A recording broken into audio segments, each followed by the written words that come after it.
Selamat malam, salam jumpa kembali para sahabat Kahor dimanapun Anda berada. Masih bersama Bang Fawa. Malam ini, Bang Fawa akan menceritakan kisah seram petaka Gunung Slamet.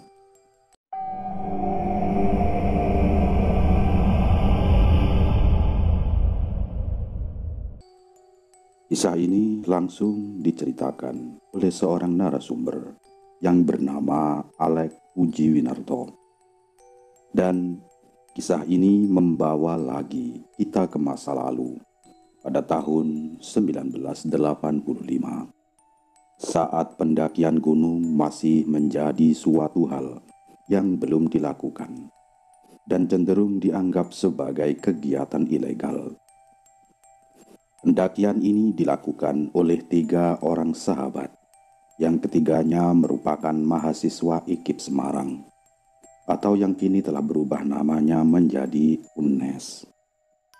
Nama siswa ketiga itu adalah Puji Winarto, atau biasa dipanggil Alex. Sebutan yang diberikan kepada Puji dikarenakan sifat yang sering serampangan. Di antara yang lain, dia adalah yang paling keras dan paling berpengalaman. Pendakian Gunung Slamet ini akan menjadi pendakian gunungnya yang ke-13 kali. Ia adalah mahasiswa jurusan Bahasa dan Sastra Inggris yang dikenal sering melakukan pendakian bersama kelompoknya. Yang kedua adalah Iqbal Latif, seorang pria berkacamata tebal yang sama dengan Alex, merupakan mahasiswa jurusan Bahasa Inggris. Ia dan Alex sangat dekat. Selain karena satu jurusan dan satu kelas, hobi berkumpul menyatukan keduanya dalam beberapa perjalanan bersama. Dirinya sudah mengalami pendakian sebanyak 8 kali dan merupakan anggota pendakian yang paling bijaksana dan sifatnya 180 derajat dari sahabatnya si Alex. Iqbal Latif dikenal sebagai pria yang tenang dan berpikiran matang serta setia kawan. Selain itu, ia juga seorang pembina pramuka yang mengerti cara bertahan hidup di hutan, mencari jejak, tali temali dan sebagainya. Anggota ketiga adalah Gagah Pribadi, mahasiswa IKIP Semarang dari jurusan Bahasa dan Sastra Indonesia. Di antara yang lain, Gagah memiliki pengalaman pendakian paling sedikit, yaitu 4 kali pendakian. Awalnya Gagah tergabung dengan organisasi Mapala jurusannya. Namun, organisasi ini sangat jarang mengadakan acara pendakian gunung dan lebih sering melakukan latihan fisik dengan memetik pohon. Alex sebagai pentolan dari komunitas pendaki saat itu sempat mentertawakan organisasi Mapala ini. Tidak disangka, rasa menggairahkan ini begitu mengena kepada Gagah yang saat itu sudah sangat ingin merasakan sensasi pendakian gunung yang ia idam-idamkan.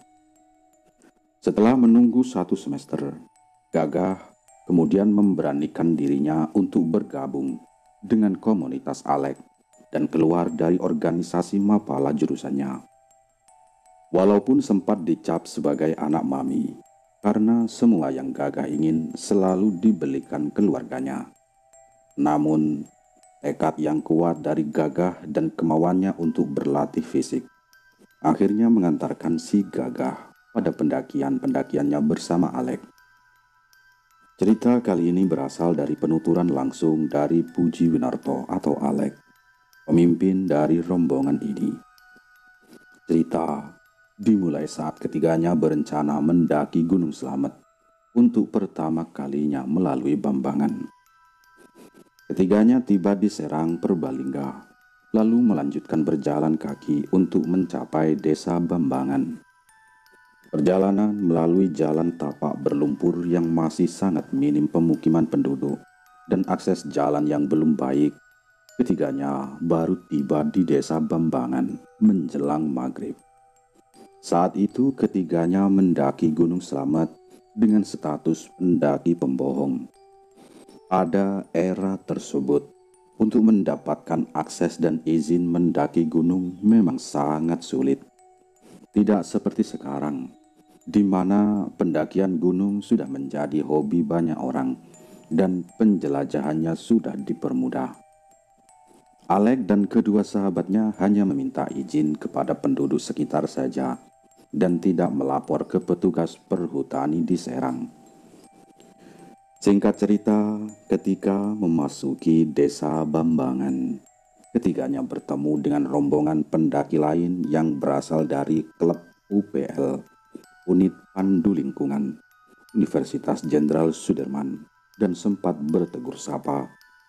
Mereka sempat terlibat percakapan, salah satunya mengenai kasus meninggalnya seorang pendaki di Gunung Slamet 1 minggu lalu akibat hipotermia. Nama korban tersebut adalah Hartoyo. Slamet sendiri memang dikenal cukup berbahaya dengan batas vegetasi yang curam, serta bebatuan karang yang tajam, serta udara dingin di puncaknya yang bisa berada di bawah 0 derajat Celcius.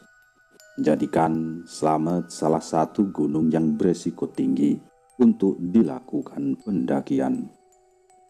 Setelah sholat Isya, Alek, Iqbal, dan Gagah memulai pendakiannya ke Gunung Slamet. Saat itu, pos 1 terletak di Samarantu.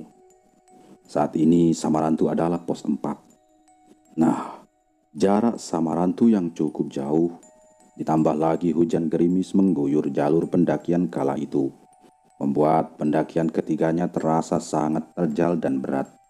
Beruntung, dengan pengalaman mendaki gunung yang dimiliki Alek dan Iqbal, ketiganya mampu melanjutkan perjalanan di tengah hutan belantara yang lebat itu. Namun, berbeda dengan Gagah, ia cukup kepayahan hingga harus dibantu oleh Iqbal. Yang ketiga berjalan beriringan. Alek memimpin jalan dan Iqbal membantu Gagah di belakang. Nasib baik menimpa mereka. Gerimis mereda dan langit menjadi cerah dengan cahaya bulan yang menyinari pepohonan jalur pendakian malam itu. Perjalanan mereka menuju pos 1 mengharuskan mereka melewati sebuah terowongan alam yang terbuat dari dedaunan dan semak belukar yang melengkung membentuk terowongan. Alek yang berada di depan masuk terowongan itu terlebih dahulu, sementara Iqbal dan Gagah mengikutinya dari belakang. Alek yang pertama keluar dari terowongan tersebut mendapati 2 bangunan permanen berwarna putih dengan desain menyerupai cungkup. Ya, seperti atap yang biasa ada di atas pemakaman. Karena pertama kali mendaki Slamet dan tidak tahu bagaimana wujud pos Samarantu, Alek mengira bangunan yang ia lihat di depannya baru ini adalah pos Samarantu. "Bal, Gah, cepat, kita udah mau sampai. Ini aku ketemu pos Samarantu," panggil Alek kepada teman-temannya. "Iya, tunggu. Ini aku sama Gagah sedang jalan," jawab Iqbal yang masih di dalam lorong tadi. "Tapi aneh ini, posnya nggak ada pintunya," kata Alek lagi setelah sadar bangunan di depannya total ditembok putih. Tidak seperti pos pendakian gunung lain yang pernah ia daki berupa gubuk terbuka dengan atap serta dedaunan. Maklum, tidak ada medsos dan informasi bagaimana pos Samarantu saat itu. "Ya udah, coba kamu lihat dulu saja," kata Iqbal lagi yang masih dari dalam terowongan. Sepertinya ia kesulitan karena harus mengikuti kecepatan berjalan Gagah yang melambat. Karena merasa kedua temannya masih lama, Alek pun mendekati bangunan tersebut untuk mencari pintu masuknya. Dia menyalakan senter yang ia pegang. Dan saat lampu senter dinyalakan, bangunan yang ada tadi 5 meter di hadapannya tiba-tiba saja menghilang. Alek berdiri mematung dalam kegembiraannya sendiri. Bangunan kokoh yang tadi jelas-jelas ia lihat di bawah terang bulan 5 meter di hadapannya, tiba-tiba saja menghilang dan kembali menjadi pepohonan hutan. Iqbal dan Gagah akhirnya keluar dari terowongan tadi dan mendapati Alek masih berdiri dengan senter yang diarahkan ke pepohonan. "Ah, mana pos yang kamu bilang?" tanya Iqbal. "Sumpah, tadi saya lihat di sini," jawab Alek. "Iya, mana? Di sebelah mana?" tanya Iqbal lagi. "Ya di sini, tempatku berdiri di sini. Tadi ada posnya," jawab Alek dengan yakin. Lalu Iqbal akhirnya berkata, Udah, ayo kita lanjutkan jalan. Kamu paling cuma halusinasi," ajak si Iqbal. "Saya nggak halusinasi, orang saya sehat kok. Yang nggak sehat itu kalian. Saya jalan paling depan karena saya yang paling sehat," bantah Alek yang terbawa emosi. Ia juga mengumpat karena kesal. Sempat terjadi adu pendapat antara Iqbal dan Alek. Apakah akan melanjutkan pendakian atau tidak? Alek ramah untuk menetap dulu di lokasi tersebut untuk membuktikan kata-katanya sekaligus mencari tahu yang ia lihat.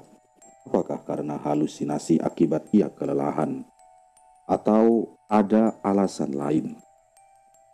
Mereka sepertinya bertahan di lokasi tersebut. Namun hingga jam 2 dini hari, bangunan itu tak lagi muncul. Siapa sangka 2 bangunan berbentuk cungkup makam itu sepertinya adalah tanda awal sesuatu yang buruk akan terjadi di masa depan. Ketika sedang menunggu ini, rombongan UPL Unsud yang tadi bertemu mereka di bawah menyusul ketiganya. Melihat rombongan ini lewat, Iqbal kemudian bertanya pada rombongan tersebut yang memang sudah lebih berpengalaman mendaki selamat sebagai bagian dari acara pelantikan organisasi. "Pos satunya masih jauh, Thomas?" tanya si Iqbal. "Oh, sudah dekat, Thomas. Ini juga sudah area Samarantu," jawab salah satu anggota rombongan. Akhirnya setelah mendengarnya, Alek menyetujui melanjutkan perjalanan. Benar saja, hanya 100 meter dari sana mereka menemukan pos Samarantu yang sebenarnya. Sebuah gubuk sederhana dengan plat bertuliskan Pos 1 Samarantu, dan rombongan Unsud tadi beristirahat di dalamnya. "Loh, kok berhenti di pos, Mas?" tanya Alex saat itu kepada salah satu anggota rombongan. "Oh iya ini Mas, ada anggota cewek yang kram perut. Kalau nggak sembuh, kita paling nunggu pagi aja terus turun," jelasnya. "Oh, ya. Oke lah Mas, kita duluan lanjut ke atas ya," jawab Alex lagi sekaligus berpamitan. "Oh iya Mas, nanti kalau dia sembuh kita juga ketemu kok di puncak," jawabnya. Alex, Iqbal dan Gagah melanjutkan perjalanan meninggalkan rombongan UPL Unsud tadi di pos Samarantu. Ketiganya memang mengincar matahari terbit di puncak gunung, sehingga perjalanan harus dikejar sebelum kelewatan momen tersebut. Gagah juga sudah mulai membaik saat keadaan itu, sehingga perjalanan menjadi lebih lancar. Sayang, ketika matahari terbit, ketiganya belum mencapai puncak. Saat matahari terbit, mereka masih berada di batas vegetasi Pelawangan. Kondisi di jalur batas vegetasi saat itu masih abu-abu. Selain karena jumlah pendaki Gunung Slamet yang masih minim, jalur yang dilalui juga hanya ditandai dengan batu bata yang dicat putih setiap beberapa meter sebagai tanda arah ke puncak. Singkat cerita, ketiganya berhasil sampai di puncak mengikuti tanda. Di sini, mereka merasakan apa yang membuat Hartoyo meninggal pada puncak minggu lalu. Suhu udara yang sangat dingin dan membeku. Untuk menggambarkan rasa dingin yang dirasakan ketiganya, di puncak tersebut mereka tidak boleh diam. Mereka harus menggerakkan tubuh mereka agar tetap hangat. Sebentar saja mereka diam, seketika badan mereka terasa kaku. Masalah suhu yang sangat rendah juga menyulitkan mereka untuk makan. Jika mulut mereka menganga terlalu lama, maka rahang mereka akan sulit mengantuk.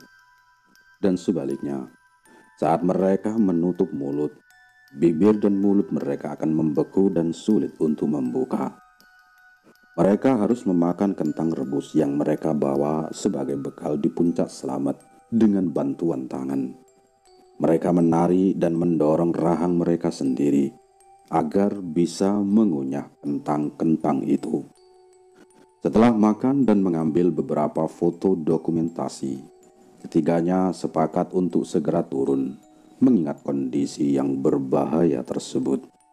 Apalagi di puncak saat ini hanya ada mereka, karena para mahasiswa UNSUD atau Universitas Jenderal Sudirman sepertinya tidak melanjutkan perjalanannya ke atas. Sayang, baru saja akan turun, tiba-tiba kabut tebal datang. Kabut tertebal yang pernah dilihat Alex yang sudah berpengalaman mendaki belasan kali. Saking tebalnya kabut itu, cahaya matahari benar-benar tertutup. Ketika Alex selaku pemimpin jalan menyenter ke arah depan, cahaya senter tersebut seperti bertemu dinding putih. Senter yang ia bawa tidak bisa menembus kabut tebalnya lebih dari 2 meter. Akibatnya, ketiganya kehilangan orientasi jalur pendakian karena sulitnya menemukan susunan batu berwarna putih di kawasan batas vegetasi. Meraba-raba dalam kabut, ketiganya mencoba percaya dengan insting mereka. Kondisi batuan yang sudah terkena embun dari kabut membuat Iqbal saat itu tergelincir di jalur yang cukup curam. Iqbal sempat menahan tubuhnya dengan tangan agar tidak terperosok ke bawah. Cara itu berhasil menghentikan perosoknya lebih jauh, namun mengakibatkan telapak tangan sobek dari ujung jari hingga pergelangan tangan dengan luka sayatan yang menganga. Tapi akibat suhu yang benar-benar membeku, tidak ada darah yang mengalir dari luka di tangan Iqbal. Darah tersebut membeku dan hanya menampilkan daging putih di telapak tangan. Perjalanan berakhir hingga akhirnya bertemu batas vegetasi. Namun, mereka menemukan bukanlah pintu pelawangan, melainkan hutan rimba biasa yang masih perawan. Alex dan Iqbal kembali berdebat mengenai jalur mana yang perjalanan mereka.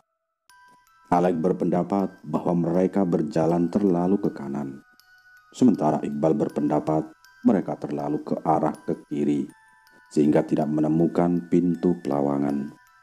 Sementara kabut benar-benar menghilangkan orientasi mereka. Akhirnya keputusan untuk memecah rombongan menjadi 2. Masing-masing berjalan ke sisi kanan dan kiri selama 15 menit. Lalu kembali ke titik berkumpul lagi 15 menit kemudian. Namun hasilnya nihil. Jalur di sebelah kanan dan kiri sama-sama berakhir pada sebuah jurang, dan mereka tidak menemukan jalur pelawangan itu. Tidak menemukan pilihan yang lebih aman, Alex memutuskan membelah hutan belantara yang masih menjadi perawan itu. Perawan yang dimaksud adalah hutan tersebut belum terbentuk jalur pendakian dan masih alami. Pilihan ini menjadi salah satu kesalahan fatal yang memulai rentetan peristiwa berikutnya. Sebenarnya saat itu ketiganya tidak membawa peralatan yang cukup untuk membelah hutan dan membuat jalur baru. Mereka tidak membawa pisau, tali, bahkan korek api yang mereka bawa adalah korek api batang yang sudah basah terkena hujan. Kemudian ketiganya masuk ke hutan dengan Alex dan Iqbal bergantian sebagai penentu arah. Iqbal yang memiliki dasar pramuka bisa dimanfaatkan dalam menginvestigasi jejak hewan buas yang saat itu masih sangat banyak di Gunung Slamet. Pada hari pertama sejak melintasi hutan tersebut, Alek mengalami insiden yang cukup berbahaya.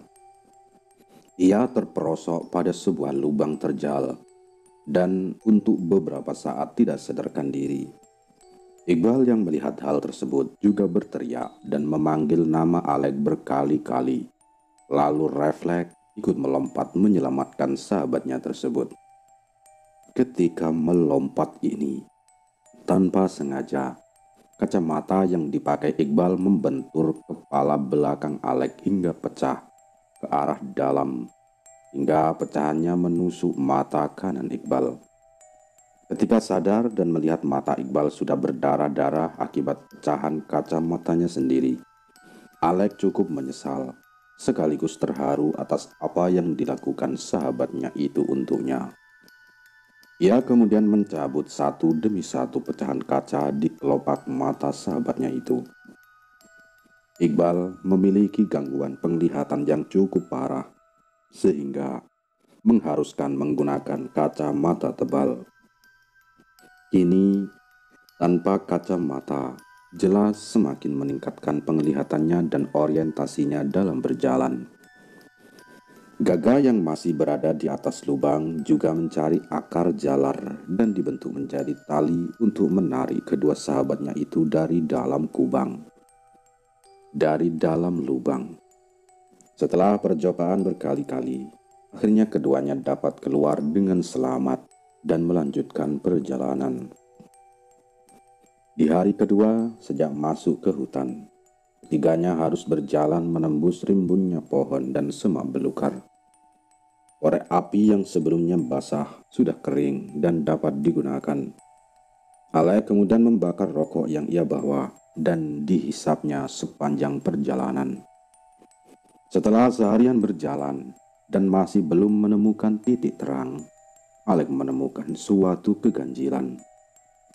Di tengah jalan, ia menemukan puntung rokok miliknya yang tadi sudah ia buang. Ini adalah hutan perawan yang belum tersentuh oleh orang, dan tidak mungkin ada sampah rokok di tengah hutan ini, selain dari yang ia buang sebelumnya.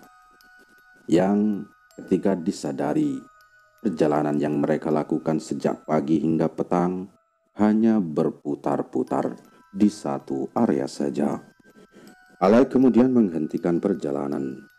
Ia adalah orang yang percaya jin dapat memainkan pikiran manusia yang sedang gundah dan tidak cocok. Salah satunya dengan membuat orang tersebut bingung dan hilang arah. Alek memerintahkan kedua temannya untuk beristirahat dan tidur dulu, dan menyudahi perjalanan mereka di hari kedua itu. Ketiganya membuat bivak sederhana dan tidur beralaskan jaket dan jas hujan. Malam harinya, Alek yang sedang membuang air kecil melihat cahaya dari rumah penduduk yang masih sangat jauh dari ketinggian. Saat itu malam memang cerah dan bulan bersinar cukup terang, sehingga Alek juga bisa melihat kontur Gunung Slamet dan perkiraan jalur yang dapat mereka lalui untuk sampai ke kampung penduduk terdekat. Saat itulah Alek mendapatkan sebuah ide bahwa besok ia akan melintasi sungai sebagai jalur mereka. Menurut Alek, mustahil sungai bisa berbalik ke atas. Ketika mengikuti hutan, masih ada kemungkinan salah jalur dan kembali menanjak ke atas. Tapi dengan mengikuti sungai, mereka akan terus bergerak ke bawah. Sebuah logika masuk akal dari Alek ini sayangnya dieksekusi dengan cara yang salah.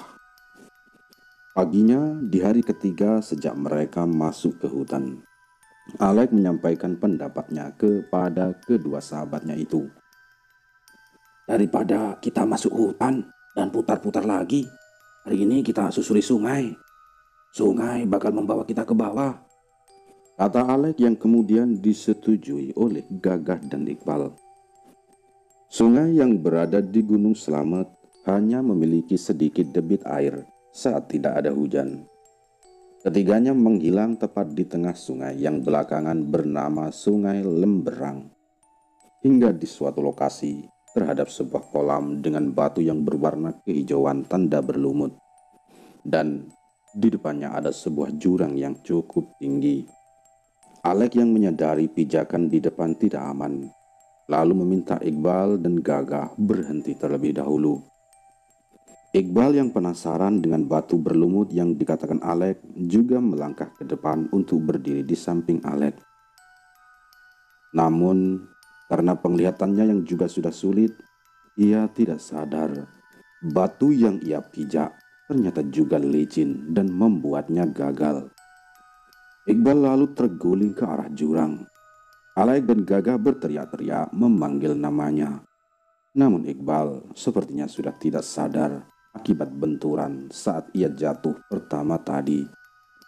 Di hadapan Alek dan Gagah, Iqbal terjatuh di dalam jurang.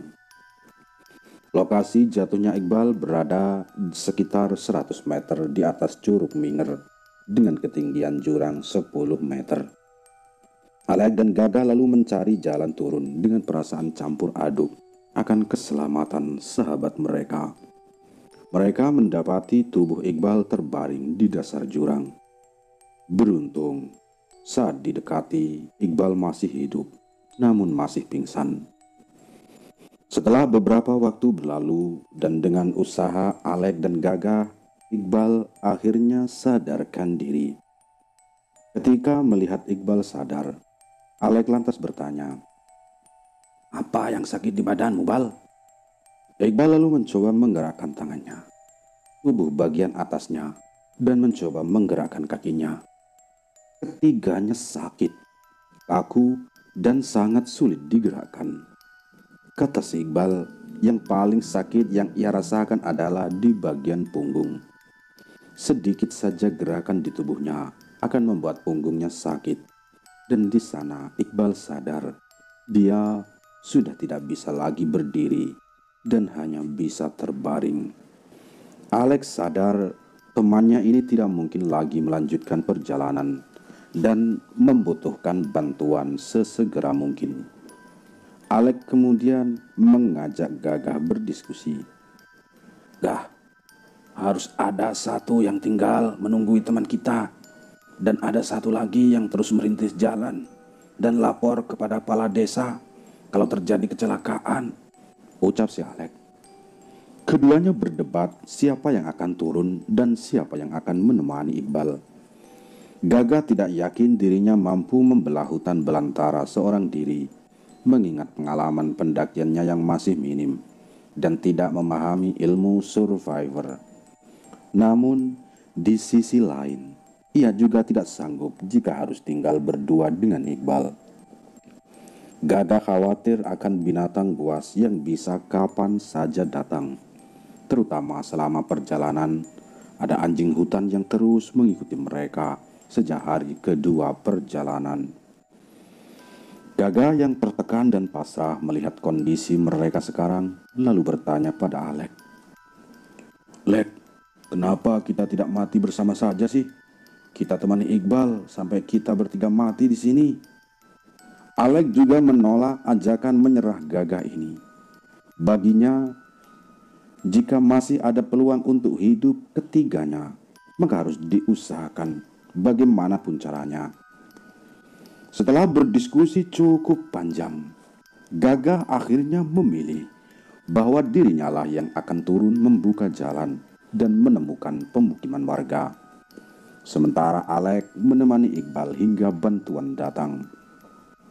Namun sebelum berangkat, si Gagah dengan berani mengucapkan satu syarat. "Kalau nanti saya bertemu jurang, hewan buas, dan saya tidak berhasil menemukan jalan ke bawah, saya akan kembali ke sini lagi, dan kita bertiga akan mati bersama ya, Lek." Karena tidak ada cara lain untuk membuat Gagah mau turun, meski tidak setuju dengan pernyataan mati bersama yang disebutkan Gagah, Alek terpaksa mengiyakan dulu. Gagah kemudian mulai berjalan sendirian melintasi sungai dengan ransel merahnya itu sesuai rencana awal. Sementara Alek berada di sisi Iqbal menemaninya. Iqbal dan Alek, keduanya memang sahabat dekat yang sudah bagaikan keluarga. Selama menunggu bantuan, Alek dan Iqbal terlibat banyak percakapan dari hati ke hati dan melalui banyak peristiwa. Bagi seorang pendaki, gunung impian dan tertinggi yang ingin mereka daki biasanya menjadi gunung terakhir atau bahkan lokasi sang pendaki itu meninggal. Saat itu, Iqbal di tengah rasa sakit yang ia tahan berkata, Lek, gunung tertinggi yang mau saya daki Gunung Slamet, Lek. Setelah selamat, ya cukuplah, gak mau mendaki lagi. Loh, kamu gak mau ngedaki Merbabu, Bal? Tanya Alek. Enggak, Lek. Saya cukup Gunung Slamet saja, Jawab Iqbal masih dengan terbaring. Alek menjawabnya dengan berseloroh. kalau gunung tertinggi yang mau saya daki itu Puncak Kartens. Tapi saya nggak akan pergi ke sana karena saya nggak mau meninggal di sana.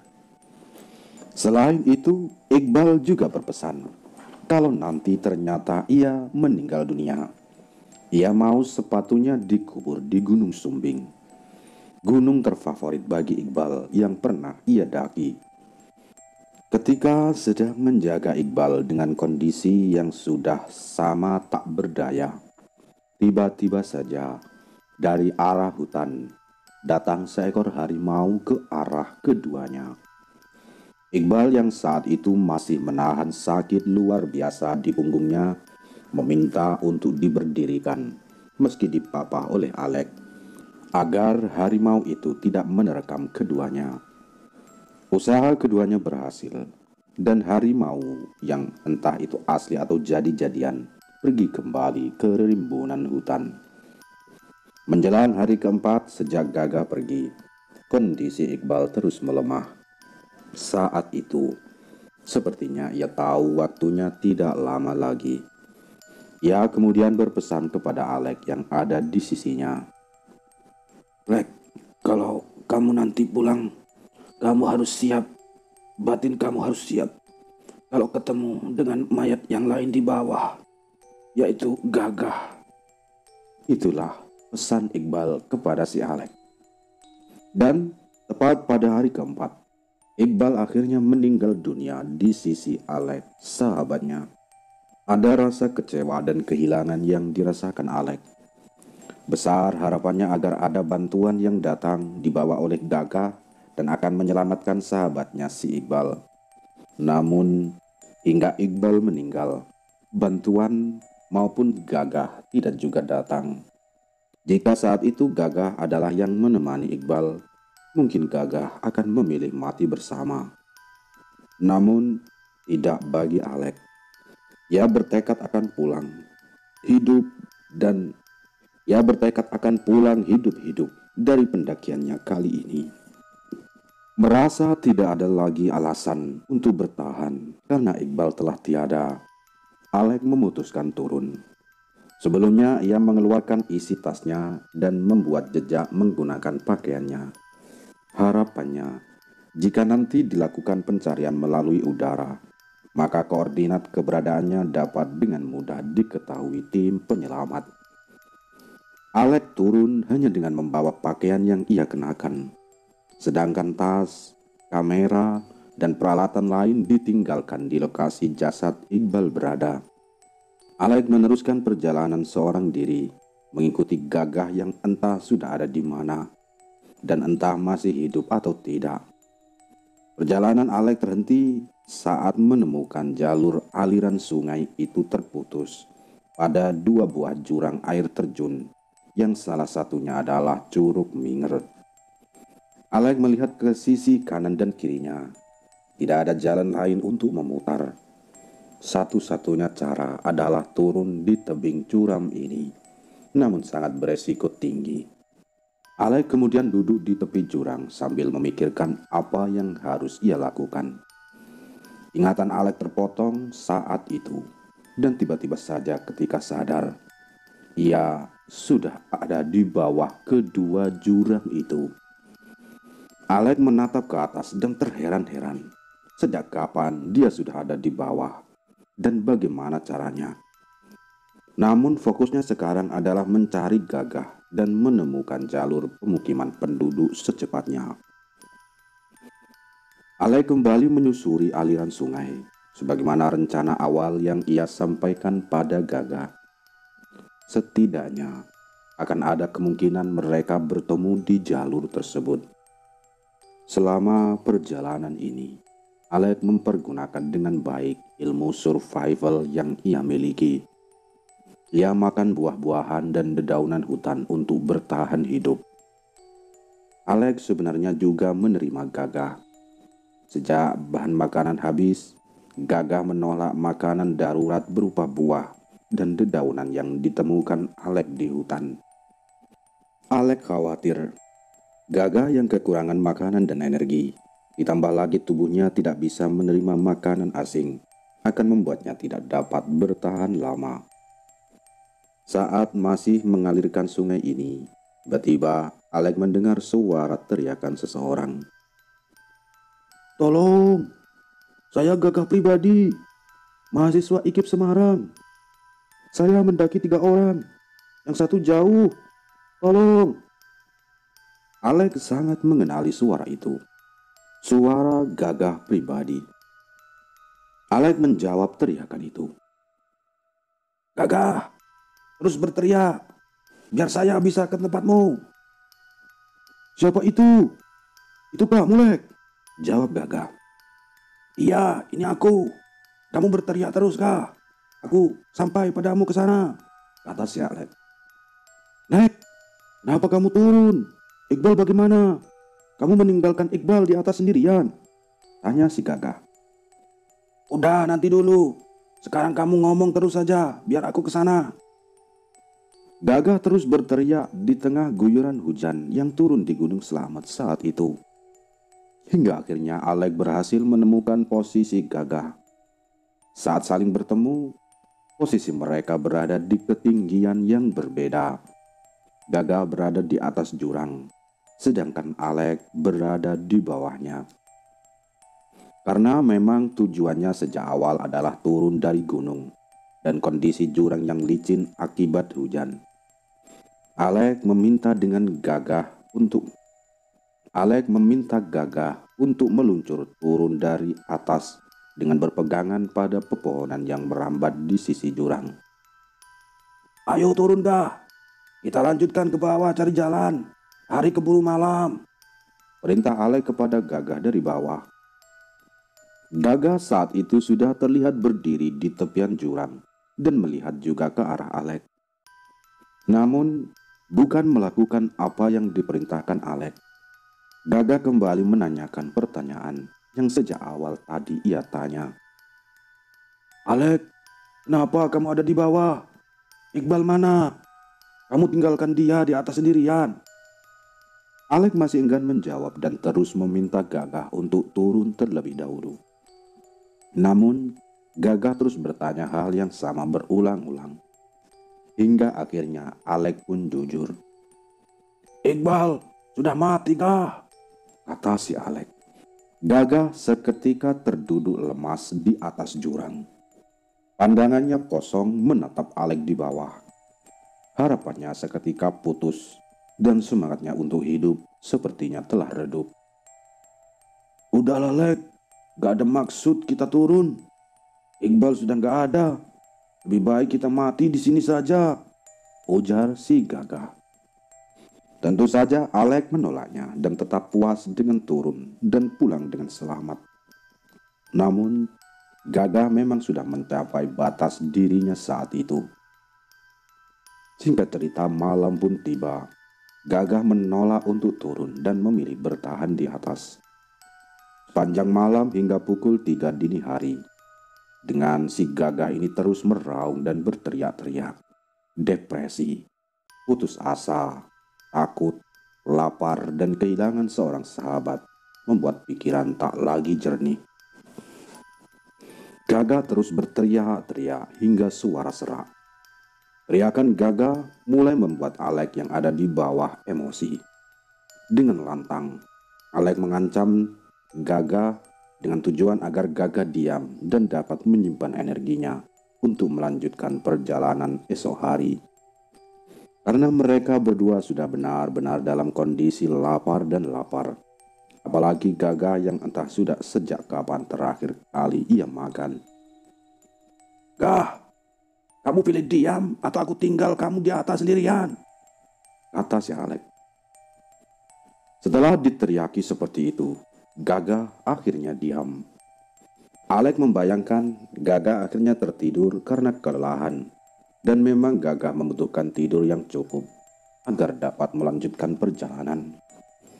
Alek akhirnya tidur di lokasi saat itu. Dan saat matahari terbit, Alek kembali mengajak Gagah untuk turun dan melanjutkan perjalanan. "Hei Gah, ayo turun. Kita lanjut cari jalan sama-sama," panggil Alek. Namun hening. Tidak ada suara jawaban dari Gagah. Alek mencoba memanggil Gagah berkali-kali, namun tidak ada jawaban.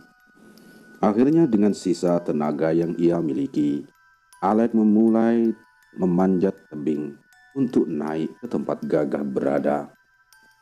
Namun setibanya di atas, Gagah sudah tidak ada di tempatnya. Alek terus menelusuri hulu sungai dan kehilangan jejak Gagah.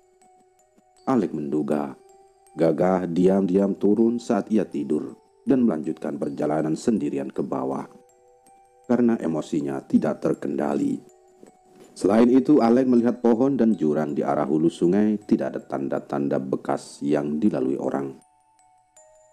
Percaya bahwa Gagah telah terlebih dulu melanjutkan perjalanan ke bawah, Alek juga melakukan hal yang sama. Alek melanjutkan perjalanan dan melalui banyak kejadian di luar nalar.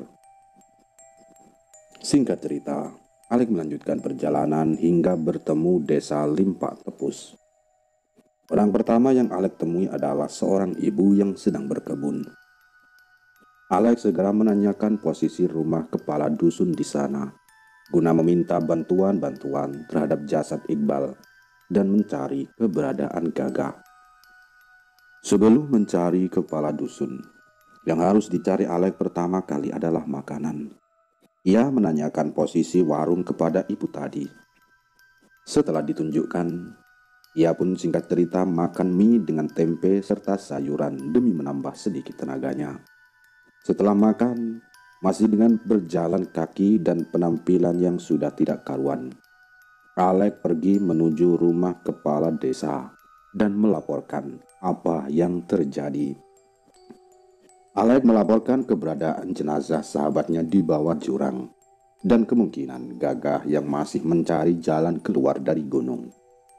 Namun, malam itu bukan bantuan yang Alek dapat, namun adalah amarah dari sang kepala desa. Tapi karena lelah, Alek hanya menerima itu dan izin untuk tidur. Setidaknya, ia telah mengabarkan satu korban jiwa dan satu orang yang selamat berada di Gunung Selamat saat itu. Keesokan paginya, Alek ditandu ke kantor kelurahan oleh warga.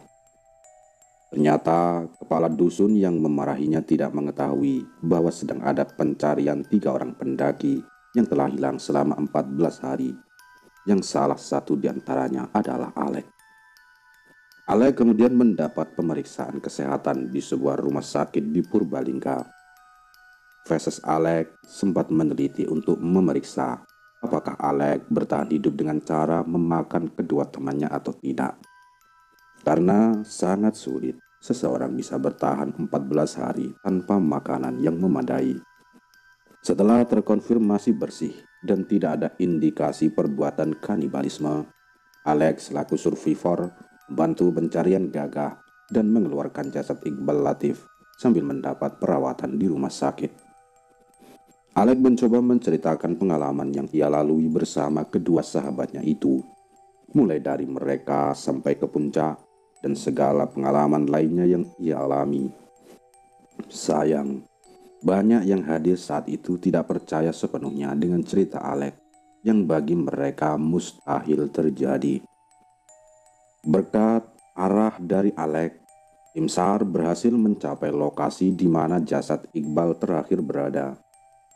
Tim di sana menemukan benda-benda yang sengaja ditinggalkan Alex sebelumnya, berupa tas, pakaian, dan kamera yang berisi foto ketiga sahabat itu saat di puncak Gunung Slamet 14 hari yang lalu. Yang membuat Alex shock adalah laporan dari tim yang mengatakan mereka menemukan pakaian Iqbal Latif, mulai dari baju, celana, hingga pakaian di dalamnya di lokasi tersebut, tapi tidak dengan jasad Iqbal Latif. Sesuatu nampaknya telah menelanjangi Iqbal dan membawa jasadnya pergi.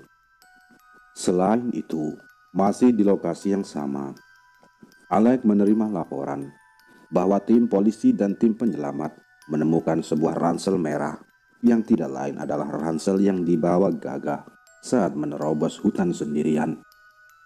Artinya, Gagah tidak pernah melanjutkan turun ke bawah aliran sungai malam itu sebagaimana insting dari Alex, melainkan Gagah memilih kembali ke atas dan menemani jasad Iqbal seperti yang ia inginkan.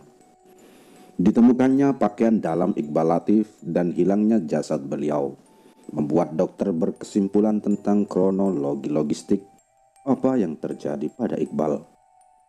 Dokter berpendapat bahwa saat ditinggalkan oleh Alex, Iqbal Latif mengalami mati suri. Setelah sadar dari mati surinya, Iqbal mengalami hipotermia dan akhirnya mengalami undressing hipotermia, atau kondisi di mana hipotermia sudah parah sehingga penderitanya berhalusinasi dan justru merasa kepanasan, membuka seluruh bajunya padahal suhu di sekitarnya sangat dingin.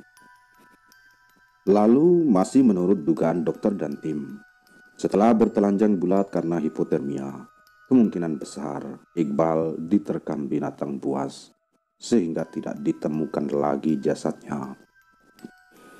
Alex membantah kemungkinan mati suri yang dialami Iqbal Latif. Ia yakin sebelum ditinggalkan, ia sudah memeriksa jasad sahabatnya itu, dan memang sudah tidak ada satupun tanda kehidupan yang tersisa. Apalagi tubuh Iqbal saat itu sudah membiru dan pupil matanya mengecil. Namun saat itu Alex memilih untuk mengiyakan kemungkinan yang terjadi dari liris kepolisian dan tim dokter. Meskipun dalam hati kecil Alex dia menolak berita yang disebarkan itu dan yakin dengan fakta bahwa Iqbal Latif sudah tiada sebelum ia pergi. Fakta lain yang sangat mencengangkan diceritakan oleh Alex sendiri hampir 30 tahun lamanya setelah kejadian itu terjadi. Fakta yang selama ini diminta untuk dirahasiakan dan jangan dibocorkan ke publik oleh polisi. Namun Alex merasa orang-orang harus tahu apa yang sudah terjadi pada proses pencarian Iqbal dan Gagah saat itu dan menyebabkan pencarian ini dihentikan. Alex baru berani menceritakan ini melalui halaman FB-nya pada tahun 2015 lalu. Nah, pada suatu hari saat pencarian, Alex yang berada di pos bersama komandan pasukan penyelamat mendapatkan kabar dari tim yang sedang menyisir hutan, mencari keberadaan Iqbal dan Gagah. Tim yang saat itu berada di tengah hutan mengirim laporan bahwa mereka bertemu dengan sesosok makhluk bertinggi badan 2 meter dengan rambut hitam yang memenuhi sekujur tubuhnya. Makhluk ini melayang dengan menggendong tubuh manusia telanjang yang sudah mengeluarkan bau. Jasad yang diyakini oleh Alex adalah Iqbal. Komandan yang berada di sisi Alex saat itu langsung memerintahkan makhluk itu untuk ditembak. Suara letusan pun terdengar, bahkan sampai ke pos tempat Alex saat itu berada. Lalu tak lama, panggilan masuk kembali dari tim yang berkata, "Tidak bisa ditembak dan tembus." Kemudian sosok ini masih dengan membawa mayat telanjang tadi terbang ke salah satu pohon besar dan menghilang. Setelah temuan makhluk misterius ini, pencarian dihentikan.